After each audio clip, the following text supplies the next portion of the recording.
Dan pemirsa, pertanyaan selanjutnya, lantas tepatkah surat edaran Mendagri yang memperbolehkan pejabat kepala daerah bisa memecat dan memutasi pegawai negeri sipil atau aparatur sipil negara?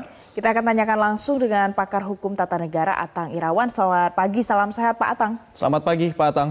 Selamat pagi Mbak, selamat pagi Mas. Pak Atang. Alhamdulillah sehat-sehat. Sehat Pak.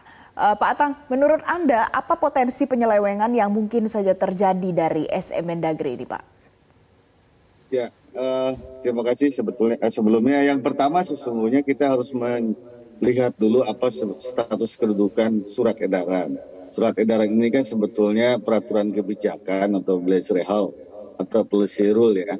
Dia sebetulnya bukan peraturan perundang-undangan dan kemudian juga sesungguhnya dia hanya bersifat prosedur saja terkait dengan penyelenggaraan atau pelaksanaan peraturan perundang-undangan jika memang secara teknis tidak secara detail di dalam peraturan perundang-undangan. Dan yang kedua, dia sesungguhnya hanya berlaku internal pada instansi atau institusi tertentu. Nah, ini yang menarik yang pertama yang saya katakan, bahwa kalau kita melihat PJ dan PLT, itu sesungguhnya kan tidak hanya dalam satu instansi pemerintahan di dalam negeri saja. PJ, PLH, PLT yang sekarang ini terkait dengan penyelenggaraan pimpinan di daerah itu ada instansi Mendagri tentunya, ada instansi Pemda yang rata-rata sekda, ada Kementerian Energi dan ISDM serta Mineral, kemudian juga ada Menteri Pemuda dan Olahraga dan ada yang lainnya.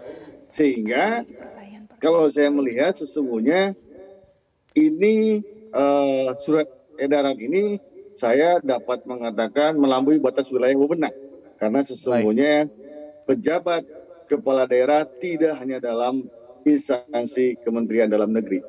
Ini saya kira sangat prinsip ya, dan itu juga dijelaskan di dalam pasal 18 ayat 1 Undang-Undang Administrasi Pemerintahan. Ini sesungguhnya melampaui wewenang, melampaui batas wilayah kewenangan Kementerian Dalam Negeri karena sudah mengatur instansi atau institusi lain, begitu. Seperti yang tadi saya katakan. Itu yang pertama saya kira secara prinsip. Tapi Pak Atang, apa potensi penyelewengannya Pak yang bisa mungkin terjadi dari SM Mendagri ini? Ya tentunya pasti akan terjadi penyalahgunaan wewenang ya. Karena memang begini. Yang kedua juga ini bertentangan dengan peraturan perundang-undangan. Kalau kita melihat secara detail norma yang diatur di dalam pasal 71 ayat 2 dan 162 ayat 2, dia sesungguhnya mengatur jabatan definitif. Baik itu PJS, PLT, dan PC, yang dimaksudkan bukan jabatan definitif. Nah, sehingga ini akan menjadi masalah begitu. Dalam pasal 71 ayat 2 misalnya, dan 162 ayat 3 cukup jelas. Misalnya di situ yang diatur adalah gubernur, wakil gubernur, gitu ya. Dan juga termasuk bupati dan wakil bupati, serta wali kota dan wakil wali kota. Bukan pejabat yang dimaksud gitu ya. Maka sesungguhnya norma yang dalam pasal 71 tadi itu mengacunya ke jabatan definitif. Sementara yang dalam surat edaran ini kan dia yang diatur bukan jabatan definitif, PJS, PLT dan PJ. Nah, sehingga ini juga berimplikasi terhadap bertentangan dengan peraturan perundang-undangan begitu.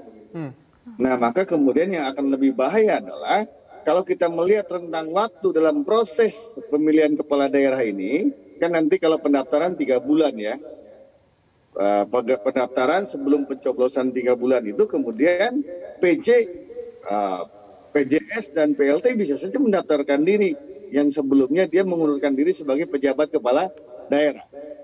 Namun sebelumnya 6 bulan itu mereka bisa saja melakukan konsolidasi dengan melalui pemutasian atau misalnya pemberhentian dan pengangkatan yang sesungguhnya itu kemudian bukan kewenangan pejabat kepala daerah tetapi kewenangan pejabat definitif yaitu gubernur, bupati maupun wali kota. Nah, yang akan bahaya adalah ketika mereka daftar kemudian menjadi kepala daerah dia tidak bisa dikenakan dengan pasal 71 karena pada saat pejabat kepala daerah itu melakukan mutasi, pemberhentian dan pengangkatan, status kedudukannya masih sebagai pejabat kepala daerah, gitu.